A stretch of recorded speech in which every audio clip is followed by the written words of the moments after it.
Micro finance ಹಾವಳಿಯನ್ನು ತಪ್ಪಿಸೋದಕ್ಕೆ ಸರ್ಕಾರ ಸುಗ್ರೀವಾಜ್ಞೆಯನ್ನು ತಂದು ಒಂದಷ್ಟು ಕಾನೂನಾತ್ಮಕವಾಗಿ ಕಠಿಣವಾಗಿ ಒಂದಷ್ಟು ಕ್ರಮಕ್ಕೆ ಮುಂದಾಗುತ್ತೆ.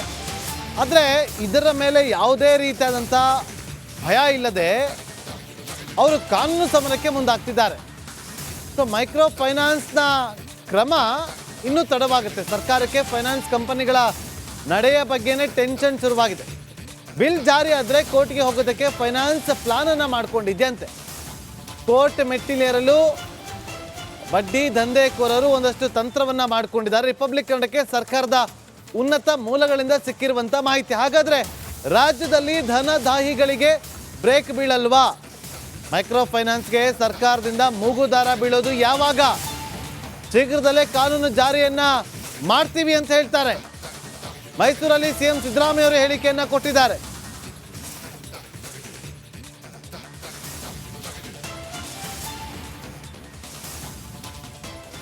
ಈಗ ನಾವು ಇನ್ನೂ ಆರ್ಡಿನೆನ್ಸ್ ಹೊರಡಿಸಿಲ್ಲ. ಆರ್ಡಿನೆನ್ಸ್ ಹೊರಡಿಸಿದ ಮೇಲೆ will take stringent action. Micro ಫೈನಾನ್ಸಸ್ಸು ಮತ್ತು ಅದರ್ ಫೈನಾನ್ಷಿಯಲ್ ಲೆಂಡಿಂಗ್ ಇನ್ಸ್ಟಿಟ್ಯೂಷನ್ಸು ಅವು ತೊಂದರೆ ಕೊಡ್ತಾ ಇದ್ದಾರೆ, ಕಿರುಕುಳ ಕೊಡ್ತಾ ಇದ್ದಾರೆ. ಎಕ್ಸಾರ್ಬಿಟೆಂಟ್ ಆಗಿ ಬಡ್ಡಿ ವಸೂಲು ಮಾಡೋಕ್ಕೆ ಶುರು ಮಾಡ್ತಾರೆ. 28, 20, 30% ಹಿಂಗೆಲ್ಲ ವಸೂಲು ಮಾಡ್ತಾರೆ ವರ್ಷಕ್ಕೆ. ಸೊ ಹಂಗಾಗಿ ಜನ ಬೇಸತ್ತು ಸಾಲ ತೀರ್ಸೋಕ್ಕಾಗ್ದೇ ಆತ್ಮಹತ್ಯೆಗೆ ಶರಣಾಗಿರ್ತಕ್ಕಂಥ ನಾನು ಎಲ್ಲ ಜನರಲ್ಲಿ ಮನವಿ ಮಾಡ್ತೇನೆ. ಕರ್ನಾಟಕದ ಎಲ್ಲ ಜನರಲ್ಲಿ ನಾವು ವಿಪರೀತವಾಗಿ ಬಡ್ಡಿ ವಸೂಲು ಮಾಡ್ತಾರೆ ಮತ್ತು ಕಾನೂನು ಬಾಹಿರವಾಗಿ ಮಾಡ್ತಾರೆ. RBI ನಿಯಮಾವಳಿಗಳನ್ನು ಉಲ್ಲಂಘನೆ ಮಾಡ್ತಾರೆ. ಅವ್ರ ಮೇಲೆ ಕ್ರಮ ತಗೊಳ್ತೀವಿ. ಯಾರೂ ಕೂಡ ನೀವು ಆತ್ಮಹತ್ಯೆ ಮಾಡ್ಕೊಳ್ತಕ್ಕಂಥ ಅಥವಾ ಇನ್ಯಾವುದೇ ರೀತಿಯ ಕ್ರಮಗಳನ್ನು ತಗೊಳ್ಬಾರ್ದು ಅಂತೇಳಿ ಅವರಲ್ಲಿ ಮನವಿ ಮಾಡಿಲ್ಲ. ಈಗ ಕಿರುಕುಳ ಈಗ ನಾವು ಇನ್ನೂ ಆರ್ಡಿನೆನ್ಸ್ ಮೈಕ್ರೋ ಫೈನಾನ್ಸ್ ಹಾವಳಿಯನ್ನು ತಪ್ಪಿಸೋದಕ್ಕೆ ಸರ್ಕಾರ ಸುಗ್ರೀವಾಜ್ಞೆಯನ್ನು ತಂದು ಒಂದಷ್ಟು ಕಾನೂನಾತ್ಮಕವಾಗಿ ಕಠಿಣವಾಗಿ ಒಂದಷ್ಟು ಕ್ರಮಕ್ಕೆ ಮುಂದಾಗುತ್ತೆ. ಆದರೆ ಇದರ ಮೇಲೆ ಯಾವುದೇ ರೀತಿಯಾದಂಥ ಭಯ ಇಲ್ಲದೆ ಅವರು ಕಾನೂನು ಸಮರಕ್ಕೆ ಮುಂದಾಗ್ತಿದ್ದಾರೆ. ಸೊ ಮೈಕ್ರೋ ಫೈನಾನ್ಸ್ನ ಕ್ರಮ ಇನ್ನೂ ತಡವಾಗುತ್ತೆ. ಸರ್ಕಾರಕ್ಕೆ ಫೈನಾನ್ಸ್ ಕಂಪನಿಗಳ ನಡೆಯ ಬಗ್ಗೆನೇ ಟೆನ್ಷನ್ ಶುರುವಾಗಿದೆ. ಬಿಲ್ ಜಾರಿ ಆದರೆ ಕೋರ್ಟ್ಗೆ ಹೋಗೋದಕ್ಕೆ ಫೈನಾನ್ಸ್ ಪ್ಲಾನನ್ನು ಮಾಡ್ಕೊಂಡಿದ್ಯಂತೆ. ಕೋರ್ಟ್ ಮೆಟ್ಟಿಲೇರಲು ಬಡ್ಡಿ ದಂಧೆಕೋರರು ಒಂದಷ್ಟು ತಂತ್ರವನ್ನು ಮಾಡಿಕೊಂಡಿದ್ದಾರೆ. ರಿಪಬ್ಲಿಕ್ ಕನ್ನಡಕ್ಕೆ ಸರ್ಕಾರದ ಉನ್ನತ ಮೂಲಗಳಿಂದ ಸಿಕ್ಕಿರುವಂಥ ಮಾಹಿತಿ. ಹಾಗಾದರೆ ರಾಜ್ಯದಲ್ಲಿ ಧನದಾಹಿಗಳಿಗೆ ಬ್ರೇಕ್ ಬೀಳಲ್ವಾ? ಮೈಕ್ರೋ ಫೈನಾನ್ಸ್ಗೆ ಸರ್ಕಾರದಿಂದ ಮೂಗುದಾರ ಬೀಳೋದು ಯಾವಾಗ?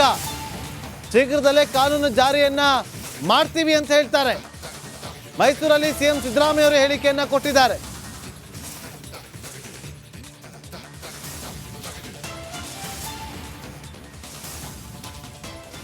ಈಗ ನಾವು ಇನ್ನೂ ಆರ್ಡಿನೆನ್ಸ್ ಹೊರಡಿಸಿಲ್ಲ. ಆರ್ಡಿನೆನ್ಸ್ ಹೊರಡಿಸಿದ ಮೇಲೆ will take stringent action. Micro ಫೈನಾನ್ಸಸ್ಸು ಮತ್ತು ಅದರ್ ಫೈನಾನ್ಷಿಯಲ್ ಲೆಂಡಿಂಗ್ ಇನ್ಸ್ಟಿಟ್ಯೂಷನ್ಸು ಅವು ತೊಂದರೆ ಕೊಡ್ತಾ ಇದ್ದಾರೆ, ಕಿರುಕುಳ ಕೊಡ್ತಾ ಇದ್ದಾರೆ. ಎಕ್ಸಾರ್ಬಿಟೆಂಟ್ ಆಗಿ ಬಡ್ಡಿ ವಸೂಲು ಮಾಡೋಕ್ಕೆ ಶುರು ಮಾಡ್ತಾರೆ. 28, 20, 30% ಹಿಂಗೆಲ್ಲ ವಸೂಲು ಮಾಡ್ತಾರೆ ವರ್ಷಕ್ಕೆ. ಸೊ ಹಂಗಾಗಿ ಜನ ಬೇಸತ್ತು ಸಾಲ ತೀರ್ಸೋಕ್ಕಾಗ್ದೇ ಆತ್ಮಹತ್ಯೆಗೆ ಶರಣಾಗಿರ್ತಕ್ಕಂಥ ನಾನು ಎಲ್ಲ ಜನರಲ್ಲಿ ಮನವಿ ಮಾಡ್ತೇನೆ. ಕರ್ನಾಟಕದ ಎಲ್ಲ ಜನರಲ್ಲಿ ನಾವು ವಿಪರೀತವಾಗಿ ಬಡ್ಡಿ ವಸೂಲು ಮಾಡ್ತಾರೆ ಮತ್ತು ಕಾನೂನು ಬಾಹಿರವಾಗಿ ಮಾಡ್ತಾರೆ. RBI ನಿಯಮಾವಳಿಗಳನ್ನು ಉಲ್ಲಂಘನೆ ಮಾಡ್ತಾರೆ. ಅವ್ರ ಮೇಲೆ ಕ್ರಮ ತಗೊಳ್ತೀವಿ. ಯಾರೂ ಕೂಡ ನೀವು ಆತ್ಮಹತ್ಯೆ ಮಾಡ್ಕೊಳ್ತಕ್ಕಂಥ ಅಥವಾ ಇನ್ಯಾವುದೇ ರೀತಿಯ ಕ್ರಮಗಳನ್ನು ತಗೊಳ್ಬಾರ್ದು ಅಂತೇಳಿ ಅವರಲ್ಲಿ ಮನವಿ ಮಾಡಿಲ್ಲ. ಈಗ ಕಿರುಕುಳ ಈಗ ನಾವು ಇನ್ನೂ ಆರ್ಡಿನೆನ್ಸ್ ಮೈಕ್ರೋ ಫೈನಾನ್ಸ್ ಹಾವಳಿಯನ್ನು ತಪ್ಪಿಸೋದಕ್ಕೆ ಸರ್ಕಾರ ಸುಗ್ರೀವಾಜ್ಞೆಯನ್ನು ತಂದು ಒಂದಷ್ಟು ಕಾನೂನಾತ್ಮಕವಾಗಿ ಕಠಿಣವಾಗಿ ಒಂದಷ್ಟು ಕ್ರಮಕ್ಕೆ ಮುಂದಾಗುತ್ತೆ. ಆದರೆ ಇದರ ಮೇಲೆ ಯಾವುದೇ ರೀತಿಯಾದಂಥ ಭಯ ಇಲ್ಲದೆ ಅವರು ಕಾನೂನು ಸಮರಕ್ಕೆ ಮುಂದಾಗ್ತಿದ್ದಾರೆ.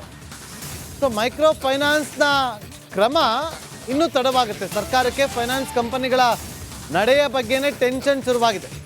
ಬಿಲ್ ಜಾರಿ ಆದರೆ ಕೋರ್ಟ್ಗೆ ಹೋಗೋದಕ್ಕೆ ಫೈನಾನ್ಸ್ ಪ್ಲಾನ್ ಅನ್ನು ಮಾಡ್ಕೊಂಡಿದ್ಯಂತೆ.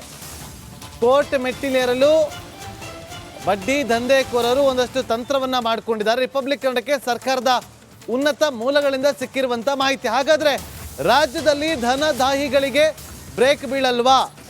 ಮೈಕ್ರೋ ಫೈನಾನ್ಸ್ಗೆ ಸರ್ಕಾರದಿಂದ ಮೂಗುದಾರ ಬೀಳೋದು ಯಾವಾಗ? ಶೀಘ್ರದಲ್ಲೇ ಕಾನೂನು ಜಾರಿಯನ್ನ ಮಾಡ್ತೀವಿ ಅಂತ ಹೇಳ್ತಾರೆ. ಮೈಸೂರಲ್ಲಿ ಸಿಎಂ ಸಿದ್ದರಾಮಯ್ಯ ಅವರು ಹೇಳಿಕೆಯನ್ನ ಕೊಟ್ಟಿದ್ದಾರೆ.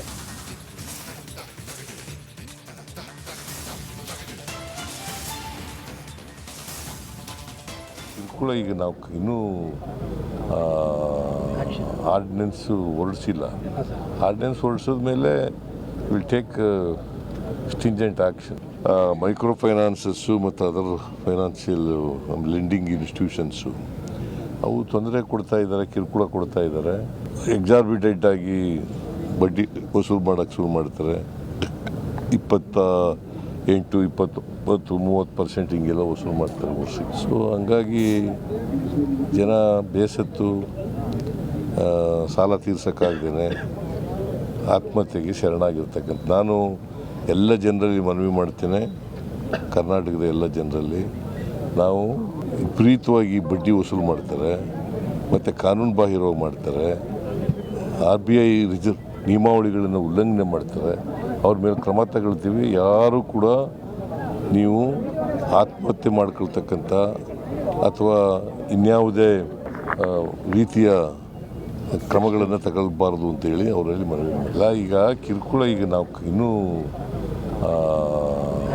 ಆರ್ಡಿನೆನ್ಸ್ ಮೈಕ್ರೋ ಫೈನಾನ್ಸ್ ಹಾವಳಿಯನ್ನ ತಪ್ಪಿಸೋದಕ್ಕೆ ಸರ್ಕಾರ ಸುಗ್ರೀವಾಜ್ಞೆಯನ್ನ ತಂದು ಒಂದಷ್ಟು ಕಾನೂನಾತ್ಮಕವಾಗಿ ಕಠಿಣವಾಗಿ ಒಂದಷ್ಟು ಕ್ರಮಕ್ಕೆ ಮುಂದಾಗುತ್ತೆ. ಆದರೆ ಇದರ ಮೇಲೆ ಯಾವುದೇ ರೀತಿಯಾದಂಥ ಭಯ ಇಲ್ಲದೆ ಅವರು ಕಾನೂನು ಸಮರಕ್ಕೆ ಮುಂದಾಗ್ತಿದ್ದಾರೆ. ಸೊ ಮೈಕ್ರೋ ಫೈನಾನ್ಸ್ನ ಕ್ರಮ ಇನ್ನೂ ತಡವಾಗುತ್ತೆ. ಸರ್ಕಾರಕ್ಕೆ ಫೈನಾನ್ಸ್ ಕಂಪನಿಗಳ ನಡೆಯ ಬಗ್ಗೆನೇ ಟೆನ್ಷನ್ ಶುರುವಾಗಿದೆ. ಬಿಲ್ ಜಾರಿ ಆದರೆ ಕೋರ್ಟ್ಗೆ ಹೋಗೋದಕ್ಕೆ ಫೈನಾನ್ಸ್ ಪ್ಲಾನ್ ಅನ್ನು ಮಾಡ್ಕೊಂಡಿದ್ಯಂತೆ.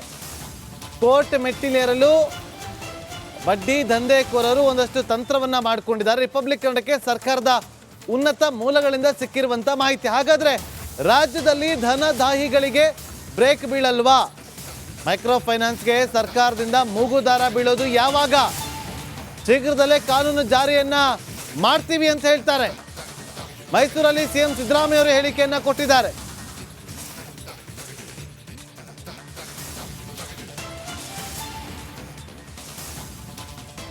ಕೂಡ ಈಗ ನಾವು ಇನ್ನೂ ಆರ್ಡಿನೆನ್ಸು ಹೊರಡಿಸಿಲ್ಲ. ಆರ್ಡಿನೆನ್ಸ್ ಹೊರಡಿಸಿದ ಮೇಲೆ will take stringent action. Micro ಫೈನಾನ್ಸಸ್ಸು ಮತ್ತು ಅದರ್ ಫೈನಾನ್ಷಿಯಲ್ ಲೆಂಡಿಂಗ್ ಇನ್ಸ್ಟಿಟ್ಯೂಷನ್ಸು ಅವು ತೊಂದರೆ ಕೊಡ್ತಾ ಇದ್ದಾರೆ, ಕಿರುಕುಳ ಕೊಡ್ತಾ ಇದ್ದಾರೆ. ಎಕ್ಸಾರ್ಬಿಟೆಂಟ್ ಆಗಿ ಬಡ್ಡಿ ವಸೂಲು ಮಾಡೋಕ್ಕೆ ಶುರು ಮಾಡ್ತಾರೆ. 28, 20, 30% ಹಿಂಗೆಲ್ಲ ವಸೂಲು ಮಾಡ್ತಾರೆ ವರ್ಷಕ್ಕೆ. ಸೊ ಹಂಗಾಗಿ ಜನ ಬೇಸತ್ತು ಸಾಲ ತೀರ್ಸೋಕ್ಕಾಗ್ದೇ ಆತ್ಮಹತ್ಯೆಗೆ ಶರಣಾಗಿರ್ತಕ್ಕಂಥ ನಾನು ಎಲ್ಲ ಜನರಲ್ಲಿ ಮನವಿ ಮಾಡ್ತೇನೆ. ಕರ್ನಾಟಕದ ಎಲ್ಲ ಜನರಲ್ಲಿ ನಾವು ವಿಪರೀತವಾಗಿ ಬಡ್ಡಿ ವಸೂಲು ಮಾಡ್ತಾರೆ ಮತ್ತು ಕಾನೂನು ಬಾಹಿರವಾಗಿ ಮಾಡ್ತಾರೆ.